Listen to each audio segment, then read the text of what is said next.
415 Stories is brought to you by Mobile Action. Make your app business a success with world-class data. Sign up on mobileaction.co and apply the promo code 415 to get 15% off for any plan. Hello everyone, welcome to this amazing episode of 415 Stories. I'm your host Taha. Today I'm with Marina Mogilko, the co-founder of Languageshape. Hi Marina, welcome to Pod. Thank you so much. First of all, congrats. You had a baby, she's amazing. Yeah, thank you so much. How does it feel? It feels so different. Now I have my days full of different activities because there's a baby now, so it's walking, talking to her, playing, pediatrician visits and all that stuff, but it's really exciting. Great, so first of all, you're an entrepreneur, an author, a YouTuber and a content creator, and I was thinking the other day how she can manage all of this at one time, just because you have all of this around and you have actually courses too. Yeah. So this kind of thing, and let's start with the beginning. Who is Marina and what's your story? Wow, that's a long one. So I'm originally from Russia. I'm 29 years old. I moved to the US in 2016 because in 2015 our company Languageshape got funding from 500 startups. We went through the program, realized that the US would be the best place to grow business internationally because we were in Russia, and Russia is if you want to sell something from Russia to the US, you would get nightmare problems with banks and stuff. So we decided to move here and run the business out of the US. And so when we were going through the program 500 Startups, I was also doubling down on creating content for my YouTube channel. I started with the Russian channel, and then it grew, and then I started my English channel, Lingua Marina, in 2016. And then in 2018, I realized that I wanted to talk about business as well, so I started my third channel, Silicon Valley Girl. And I also have my Instagram with over 500,000 followers because I feel that social network is important. I started TikTok a couple months ago. Yeah, I've seen that. Yeah, I have almost 400,000 followers now. Yeah, it's growing pretty fast. Yeah, TikTok is amazing. And then we have another company, Fluent.express, which is it's like Grammarly, but it's done by humans. So if you have word order that's not correct, maybe you're using a word that is not typical for this situation, people will correct you. And then I have my own courses on how to start on YouTube. I have my own, so there are a couple courses that I have. I have a workbook in English. So yeah, a lot of projects. And I work as a YouTuber. I work with a lot of other companies as well.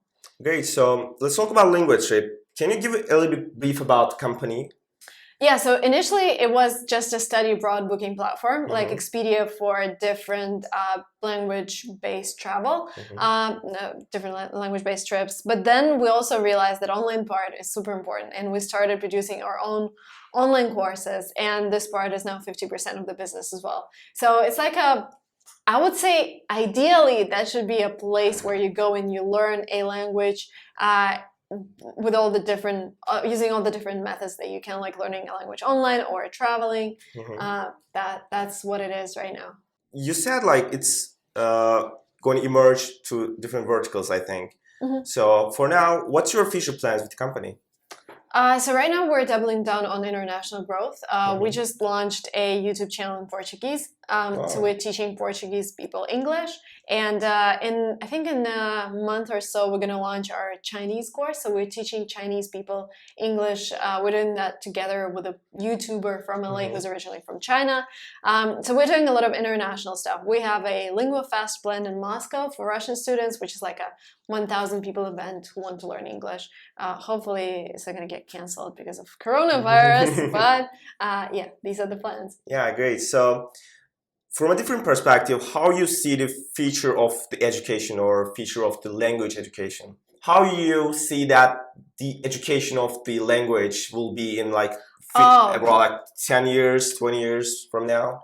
That's a good one. I feel that if you don't need a language to communicate with people, you would be fine with just apps that would do the translation for you. But if you want to become successful, like if we're talking about anything, like we're talking about YouTube, top 20 creators are from the US. If we're talking about business, top companies are from the US. And if you want to build something like that, of course you would need to speak good English because you would want to recruit people and stuff. So I feel if you're just sitting in your country and you don't want to really grow internationally, you just need communication from time to time with other people, then you would be fine with apps who would do better translation. Now I don't feel that there is an app that could do great translation for you. But if you want to be successful in terms of growing a company or building something, then you need to speak a language.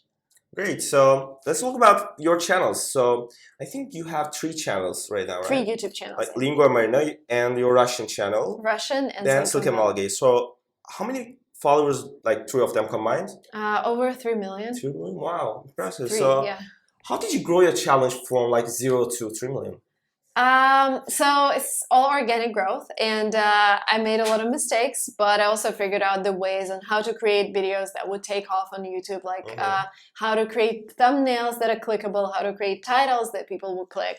And so because I produced so much content, I kind of came up with the rules for myself. But basically, like, you have to have a thumbnail that has a person on it with a reaction, and your title should be a little clickbaity, like, I don't know how she was able, I don't know, my most clickbaity title is buying a Lamborghini after selling a company to Microsoft. Yeah, and then I'm driving a Lambo there. And it's not my Lambo, it's guys. But it's all true, right? It's all true. Yeah, it's Matt's Lambo. He bought it after selling his company to Microsoft. So yeah, like figuring out that stuff. And this is basically what my YouTube course is about. Like, great. So we talk about Languageshape, your channels. You also have courses. So my question is, how you manage all of this? Like, do you have a secret, like, in terms of time management or productivity? No, it's just the team. Just the team? Yeah, I hate time management, because time management is like putting yourself in some brackets, you know, so I don't feel free when I have a schedule. So I don't like schedules. I like having a great team, delegating stuff, coming up with KPIs for every member of the team, and I'm okay for paying them more, but I just want the job to be done, and so I can focus on my family and things that I like. Great. So this was a great chat, Marina. Thanks for coming to the pod. Oh, of course. Yeah, thank you. Yeah, I really enjoyed it. So we came to the end of this episode of 4 and 5 Stories. You can follow Marina on Instagram at Lingua Marina, and subscribe to our channels on YouTube at Silicon Valley Girl, Lingua Marina, and if you're Russian, I think Marina Mogilko, Marina Mogilko. Personal account. And thanks for watching. See you on the next episode. Yeah, see you.